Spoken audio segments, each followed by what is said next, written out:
میں تمہیں ایسا اب نسخہ دے دیتا ہوں، بھائی جنید صاحب آپ نے بڑی تقریریں کی، بڑی پھڑے ماری، تو اب آپ طریقہ بھی بتا دیں۔ میں آپ کو طریقہ بتا دیتا ہوں، اور قسم کھا رہا ہوں میں اللہ کی، اگر تم نے وہ کر لیا تو اللہ تمہیں بغیر مال کے پال کے دکھائے گا، ٹھیک ہے؟ اب غور سے سننا میری بات۔ مولوی صاحب وہ قرآن کی کون سی آیت ہے جس میں اللہ نے مال خرچ کرنے کے 6 طریقے بتائے ہیں کہ اس پہ خرچ کرو، اس پہ خرچ کرو، اس پہ خرچ کرو، مساکین پہ خرچ کرو، رشتہ داروں پہ خرچ کرو؟ ایک آیت ہے، کوئی حافظ اگر ادھر بیٹھو آپ کو یاد آ رہا ہے؟ ذرا بتاتے جاؤ۔ پہلے کس کا نام لیا؟ سب سے پہلے اپنے مال کے 6 حصے کرنے ہیں۔ آج کے بعد جو گھر میں پیسے آئیں گے اس کے 6 حصے کرنے ہیں، ٹھیک ہے؟ غور سے سن لو، جو گھر میں پیسے آئیں گے اس کے کتنے حصے کرنے ہیں؟ 6 حصے کرنے ہیں۔ سب سے پہلے کس پہ خرچ کرنا ہے؟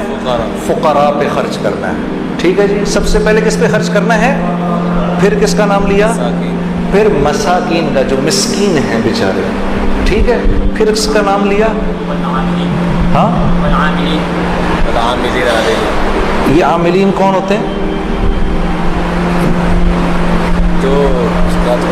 جو اچھا، یہ وہ والی آیت ہے جس میں گردن چھڑانے والوں کا بھی ذکر ہے، ٹھیک ہے نا؟ پھر جو کسی نیک مقصد میں اپنے مال کو، آپ کے مال کو خرچ کر رہے ہوتے ہیں نا، ان پر علماء سے پوچھ لینا عاملین کس کو کہتے ہیں؟ یہ تیسرے لوگ ہیں جن پر خرچ کرنا ہے۔ چوتھا کون ہے جی؟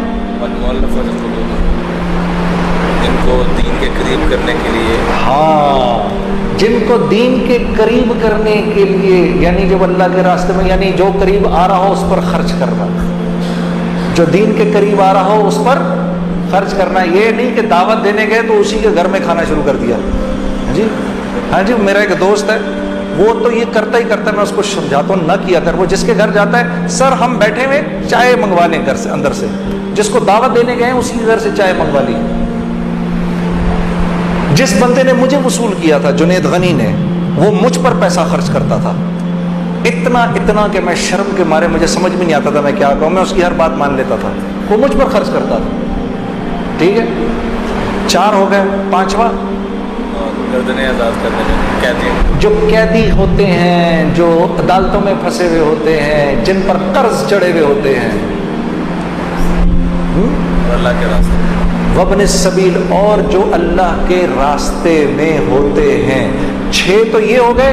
اپنے مال کے کرو 7 حصے، اور 7واں حصہ گھر والوں پر۔ اب یہ بات تو بڑی، پھر سمجھ رہے ہو کہ پاگل ہونا، ہاں کوئی گل نہیں،